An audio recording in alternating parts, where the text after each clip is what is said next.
শাশুড়ি ষষ্ঠী হচ্ছে আমাদের বাড়িতে আজকে। ননদের সাথে সাথে শাশুড়ি ষষ্ঠী হচ্ছে আজকে।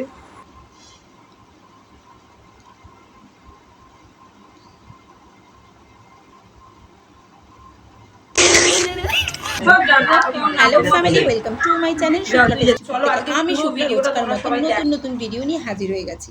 আমার বাড়িতে জামা ষষ্ঠী হয়নি, আমার বাড়িতে হচ্ছে শাশুড়ি ষষ্ঠী। আমার মা আজকে এসছে আমার বাড়িতে খেতে। তাহলে নামটা কেন বলবো জামাই ষষ্ঠী, হয়েছে শাশুড়ি ষষ্ঠী, তাই তোমাদের কাছে শেয়ার করলাম। আজকে সবার বাড়িতে একরকম, আমার বাড়িতে অন্যরকম। তাহলে দেরি কিসের, ভিডিওটা সবাই দেখে নিও। বড়দের প্রণাম এবং ছোটদের ভালোবাসা দিয়ে নতুন ভিডিও হাজির করলাম। কি চিংড়ি মাছ দেখে কার কার খুব ভালো লাগে কমেন্ট করে জানিও। কিন্তু চিংড়ি খাসি মানে একদম জুড়ি মেলা ভার আজকে রান্না। কি কি বাড়িতে কার রান্না হয়েছে কমেন্ট করে কিন্তু জানাবে। কিন্তু আমার বাড়িতে কি হয়েছে সেটাই তোমাদের কাছে শেয়ার করলাম। কুটনি ননদ সকাল সকাল এসে আমার হাজির হয়ে গেছে। মানে এই ননদকে আমি কোনো দিনই বাদ দিতে পারবো না। এই ননদ যতদিন আমি থাকবো ততদিন আমাকে জ্বালিয়ে খাবে। তার সাথে সাথে বাড়িতে ষষ্ঠী পুজো স্নান, মানে হচ্ছে যেটা আমাদের বাড়িতে খুব স্পেশাল। বিশ্বাস করো, এইটা ক্যামেরায় বন্দি করার জন্য আমরা প্রত্যেকটা সময় অপেক্ষা করে থাকি। যে এই মা ষষ্ঠীর স্নান যখন করে সেটা দেখতেও যতটা ভালো লাগে এবং সেটা ফিল করতেও ততটা ভালো লাগে। যাই হোক, আমরা করছি না, করে মা এখনও আমাদের সেটা ধরায়নি। এইদিকে আমাদের রায়কিশোরী সকাল সকাল উঠে পড়েছে ঠাকমার ষষ্ঠী স্নান দেখবে বলে। কত সুন্দর দেখো তো, একটা পাখা আনা হয়েছে, তার সাথে সাথে কী কী দেওয়া হচ্ছে পুরোটাই তোমরা দেখে নাও। ধান, বাঁশের কুড়ুল, খেজুর, করমচা, লেবু, দু রকমের ফল দিয়ে পাখায় মা সিঁদুর ছুঁয়ে চলে যায় স্নান করতে। আমাদের এখানে গঙ্গা বা পুকুর কিছুই নেই, তাই মাকে আমরাই বারান্দায় বসিয়ে স্নান করিয়ে দিলাম। অন্যদিকে আমাদের বাড়িতে বটপাতায় 5 রকমের ফল দিয়ে মা ষষ্ঠীর কাছে নিবেদন করা হয়, যেটা প্রত্যেকের বাচ্চাকে পুজোর পর মা হাতে দেয়। আর তার সাথে সাথে আমার কুটনি ননদ এবং তার জামাই তারাও ভাগে পায়। যাই হোক, কুটনি ননদ বলে ভেবে বসো না, আমার ননদ খুব খারাপ, মানুষটা ভীষণ ভালো। আমি আর কি মেরে তোমাদের কাছে বললাম কুটনি ননদ, মানে হচ্ছে আমার সাথে সব সময় একদম আমার পিছনে লেগেই থাকে। আমি কি করলাম, আমি কি খেলাম, আমি কি রান্না করলাম, মানে সব সময় ননদ আমাকে ভীষণ ভালোবাসে। তাই বললাম কুটনি ননদ। এরকম কিন্তু কেউ ভেবো না যে আমার ননদ খারাপ। তারপরে কি আছে, খাসির মাংস, তার সাথে কিভাবে করলাম সেটাই তোমাদের কাছে শেয়ার করলাম। আর খাসির মাংসের রেসিপি তোমাদের কাছে অনেকবার শেয়ার করেছি, তোমরা একটু দেখে নিও। ব্যাস, এবার আর কি, পটল হয়ে গেল ভাজা, অন্যদিকে বসে গেল আলু। বিশ্বাস করো, এত লোকে রান্না করেছে এই গরমের মধ্যে, হয়তো শরীরটা খুবই খারাপ লাগছিল, কিন্তু একটা সময় গিয়ে মনে হচ্ছিল যাই হোক আজকে সবাই শান্তি দুটো ভাত খাবে, আমার বাড়িতে এসেছে। আর বিশেষ করে আমার মা, সবাই না জামাইকে খাওয়ায়, আমার মাকে না আমিই খাওয়াই। কি আছে, একদিন মায়ের বাড়িতে বা অন্যদিন গিয়ে খাওয়া হয়ে যাবে, মাকে বলবো রান্না করতে।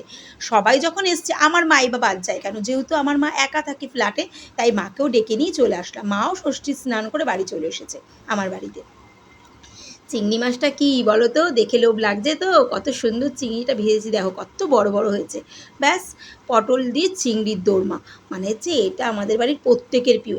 এক বাটি চিংড়ি মাছ দিয়ে দিলাম, চিংড়ির সাইজটা বেজায় বড়।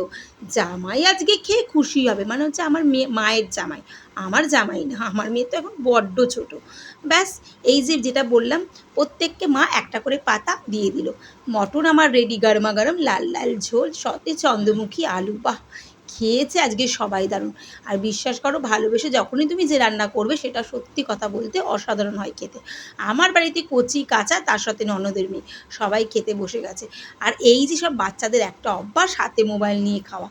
যাই হোক, প্রচুর গরম, আমার মা আর ননদকে খেতে দিয়েছি, তারাও খেতে বসেছে। আর আমি তো মাকে বলেই দিলাম, জামাইরা যাবে শাশুড়ি বাড়িতে না, শাশুড়ি এসেছে আজকে জামাইয়ের বাড়িতে। আর এই যে আমার কুটনি ননদ খেতে বসেছে। ব্যাস, এবার জামাইয়ের পুরো থালা সাজিয়ে মা খেতে দিল, মানে হচ্ছে আমার কর্তামশাইকে। তো দেখতেই পারলে আমের চাটনি, টক দই, পটল চিংড়ি, কাতলা মাছ, খাসির মাংস, সব রেসিপি শেয়ার করতে পারলাম না ভাই, অন্য একদিন করবো। রান্না বান্না খাওয়া দাওয়া কমপ্লিট, এবার একটু বাচ্চাদেরকে স্লাইস খাওয়ালাম। বাচ্চারা মহা আনন্দে খেলো, ভীষণ মজা করলো মামা বাড়িতে এসে। তারপরে সন্ধেবেলায় পর্ব হলো বাপের বাড়িতে আমার যাওয়ার। মাকে বললাম, মা সন্ধেবেলায় যাবো, কিচ্ছু রান্না করো না, শুধু একটু ষষ্ঠীর জল দিও। মানে আমার বাপের বাড়িতেও মা ষষ্ঠীর যেহেতু স্নান করে, তো ওটা বলে সাইটের জল, মানে ওইটা আমাদের নিতেই লাগে। তাই গেলাম সবাই মিলে মায়ের বাড়িতে। এদিকে ননদের মেয়ে ঠান্ডা খেয়ে একদম মানে ডান্ডার মতন হাসি দিয়ে দিল। ব্যাস, সবাই মিলে ভীষণ আনন্দ করলাম। তোমরা কী করলে কমেন্ট করে জানিও কিন্তু। ওরা দেখছিলাম ফিল্টারে নিজের ছবি দিচ্ছিল, ভিডিও বানাচ্ছিল। আমিও ফট করে চলে গিয়ে বললাম, এই দেখি দেখি আমাকে একটু করে কেমন লাগে। ওরে বাবারে বাবা, এই নিয়ে কী হাসাহাসি, ভীষণ মজা হয়েছে, ভীষণ আনন্দ করেছি। আজকের দিনটা স্পেশাল দিন বলে কথা, বলো তো আনন্দ কেন করবো না? তোমরা বলো তোমাদের দিনটা কেমন করে কাটলো। তারপরে চলে গেলাম বাপের বাড়িতে। ব্যাস, আমার তো দু চাকা সবসময় রেডিই আছে, তার সাথে সাথে আমার বরমশাইও রেডি। সাজু গুজু করে গেলাম মায়ের কাছে। মায়ের কাছে গিয়ে দেখলাম বোন চলে এসছে, মাও ফ্রেশ হয়ে বসে আছে। এবার আমরা সেজে গুজে বসে গেছি মায়ের পাশে। মা বললো এক এক করে আয় আর প্রত্যেককে জল দিই। ব্যাস, তারপরে জল দিয়ে মাকে প্রণাম করলাম। মাকে বললাম, মা তোমার গিফটটা ডিউ রইলো। মা কিন্তু তার জামাইকে 500 টাকা হাতে দিয়ে দিয়েছে।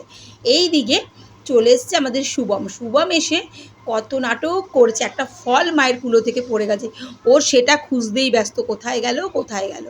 তারপরে এই যে ইয়েলো কালারের গেঞ্জিটা পরেছে, এটা আমার মা ওকে দিয়েছে। আমার বাপের বাড়িতে আবার নিয়ম আছে, মানে যেটা দিয়ে ষষ্ঠী স্নান করবে তার মধ্যে নতুন বস্ত্র দিতে হবে, তাতে জামাইয়ের, মেয়ের এবং নাতিপুতিদের। তোমাদের কেমন লাগলো আজকের ব্লগটা কমেন্ট করে কিন্তু জানাবে। আর তোমরা কে কত দূরে জামাই ষষ্ঠী খেতে গেলে বড়দের সাথে সেটাও জানিও।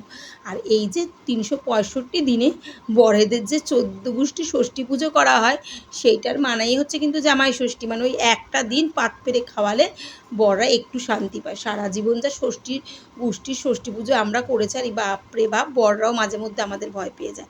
তো আজকের মতো ভিডিওটা এখানেই শেষ করছি। নেক্সট ভিডিওতে কিন্তু আবার দেখা হবে। ততক্ষণ সবাই ভালো থেকো, সুস্থ থেকো।